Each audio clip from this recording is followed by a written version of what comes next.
I've had this question asked to me probably 15 times since we came out with the how much money do we make or earn a year video came out. And that's, oh my God, how did you do that? How are you so successful? What career are you? Like, what job do you do? And I'm going to answer this. What do I do? I am a sales specialist. I sell software. That's it. I sell software. How do you sell software? Become a salesperson. You sell anything. Lots of people, there's a 50-50. People can say you can train someone to be a salesperson and train someone to be a great salesperson. And then there's other people who say you're either born to sell or you're not.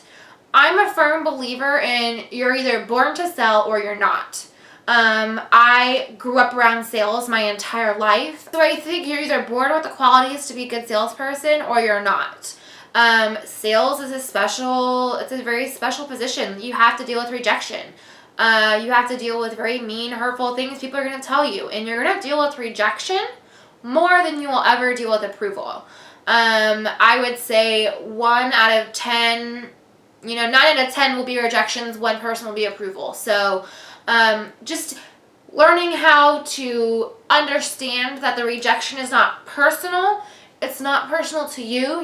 Just like say you work at JCPenney's and JCPenney's offers a credit card and you get a special bonus or a commission to sell credit cards. Hi, will you be putting this on your JCPenney's card? And you say, no, not today. And they go, oh, well, do you have a JCPenney's card? And you say, no. Well, would you like to sign up for one? You'll save X% this trip and send you sales. And you go, no, thank you. That's sales all day long.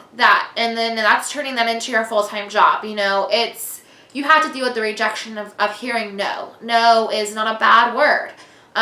We're taught no is a bad word, and your mind has to be programmed to know that it's not a bad word, and it's nothing personal. You don't hate the woman who asked you if you want to get a JCPenney credit card. You go, okay, well, that was her job to ask me, and no, I don't want one, but thanks for asking, or gosh, I hate when they do that, or whatever, but you don't go home thinking, oh, I hate that lady for asking me to sign up for a JCPenney's credit card. You just don't. So, short, long answer, I sell software.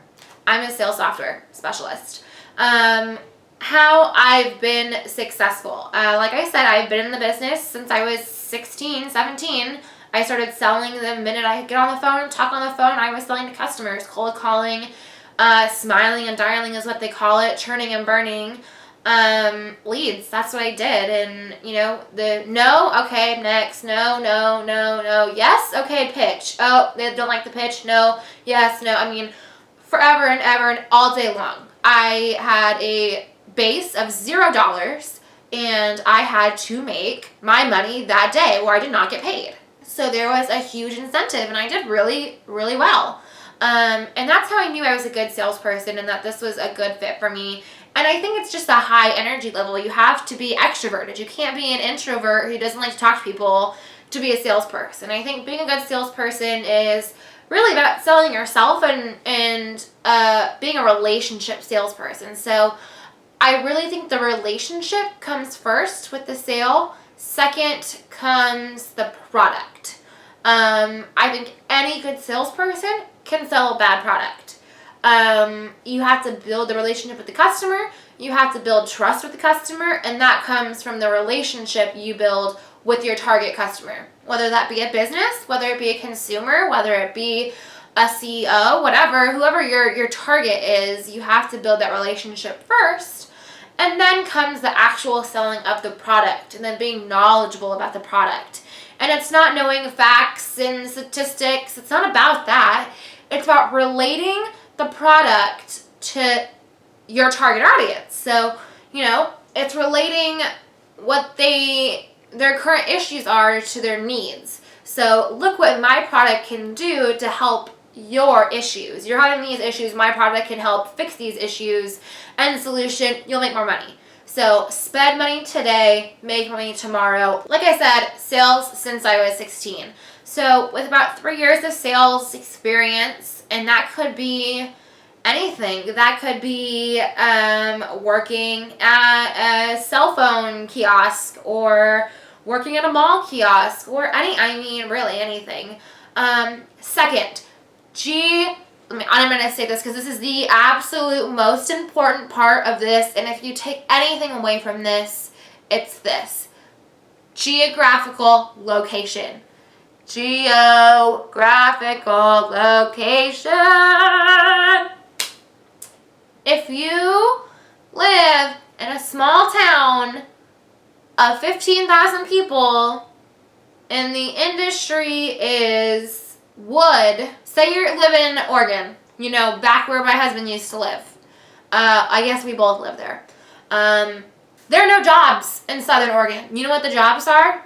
Dead-end jobs. That's what jobs there are. Where is the money? Where is money right now?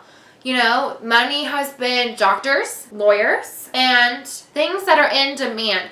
What's in demand right now? Here in Texas, where our economy is amazing, our unemployment rate is at 3% compared to the town my husband is from, 15% unemployment rate. It's just demand. Here, even the fast food places have to pay very competitive wages because they can't employ people because there are too many jobs. You heard that right.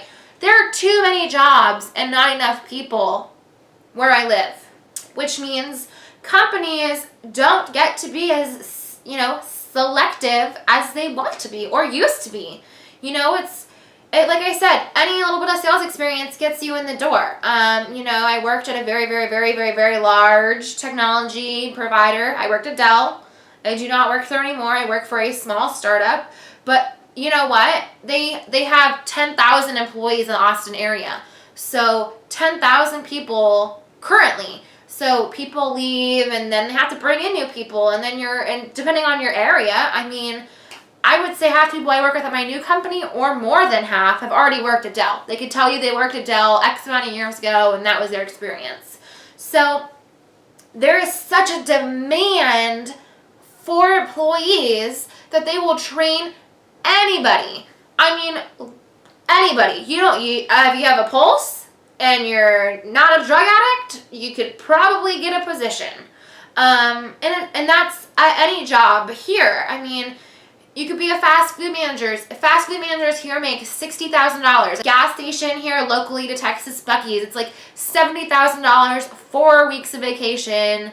There's so many opportunities because there are not enough people to fill positions.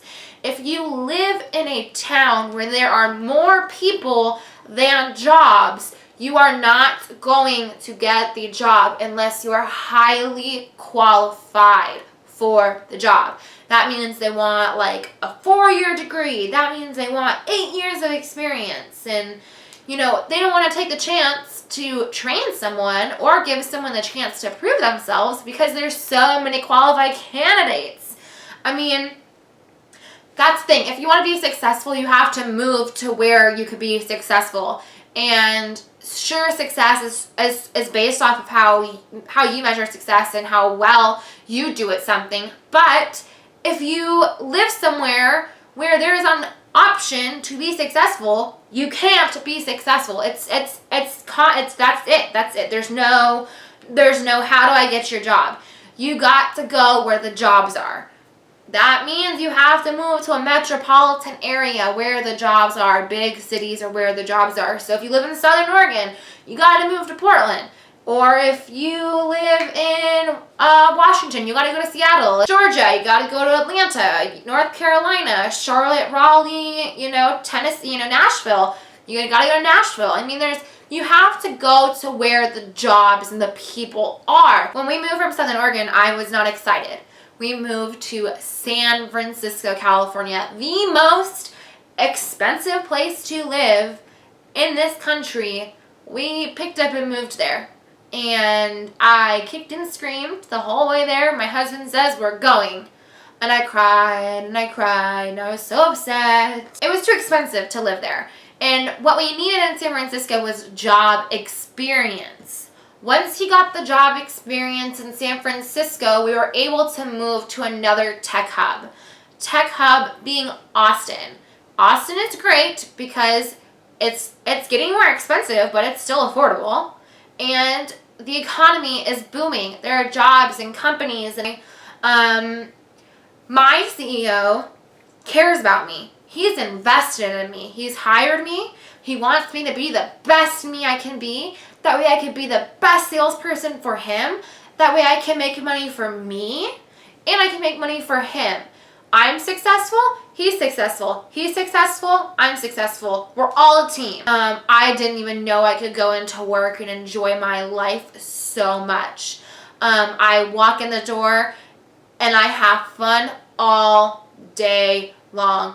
And I enjoy what I do. How do you get that job? You need sales experience and you need to interview well. I mean, an interview, especially as a salesperson, I always say an interview is selling yourself. When somebody maybe gets a job that they aren't a good fit for, I say, oh, they're probably a good salesperson then. Because a job interview is selling yourself. You are selling yourself. Your features, what you're good at, you know, what you can do, what you can provide to the company, your value, what you know, how fast you learn. You're selling yourself. So interviewing well and making it very important and valid that, you know, I'm really ambitious. And while maybe I don't know some of these things or maybe I need to learn these things, I am eager to learn and I want to know and I want to grow with your company to learn how to do this better. And that's okay. We don't all have to know everything. We don't all have to be perfect. Oh, and also I'm officially done filming this video, but I want to say something very, very, very, very, very, very, very, very, very important. I really hope Randy makes his own video about how he has been successful and how the steps he's taken to be successful, because I think it's important to know that there's many different ways of success. You know, it doesn't have to be sales. It could be a different way. You know, he's an engineer and he did not go to college.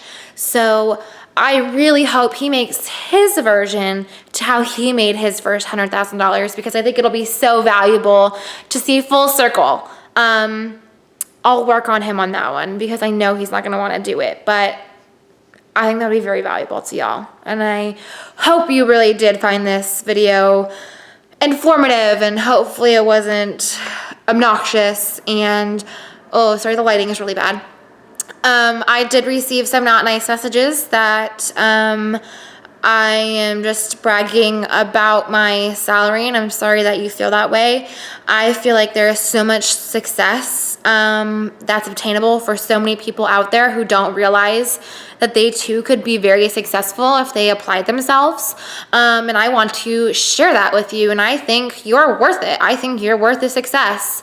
And maybe you're in a rough patch right now, but everybody goes through a rough patch. You know, my husband went from homeless to successful. So don't, you know, if just because you might be going through a hard time right now does not mean you can't get there. And I'm sorry that you think I'm bragging or whatever the case is, but I'm just trying to be helpful. And I never imagined in 2 years I would go from stay-at-home mom to ambitious working mother making over $100,000 ever. We were just talking that it would be great, because I just got done filming how I have become successful in my career path, that it would be so wonderful if you too could make your own video about how you've become successful and the steps you've taken to be successful. Hard work. That's it. No, I mean like a really good in-depth video, like, you know, just time with everybody that's valuable. People really value it. You're a gem. You're amazing. You're an engineer with no college degree, you know, out of a tiny town in Oregon with a 16% unemployment rate. Like, that's incredible. And now you are in Austin, you know, I mean, that's what you've done is remarkable and people want to know and everybody is digging this shit. Oh my gosh. Okay, well, that's it, y'all. Like I said, I was officially done filming in the film room, but then something happened I just needed to share, but we'll see you later. Bye. Subscribe.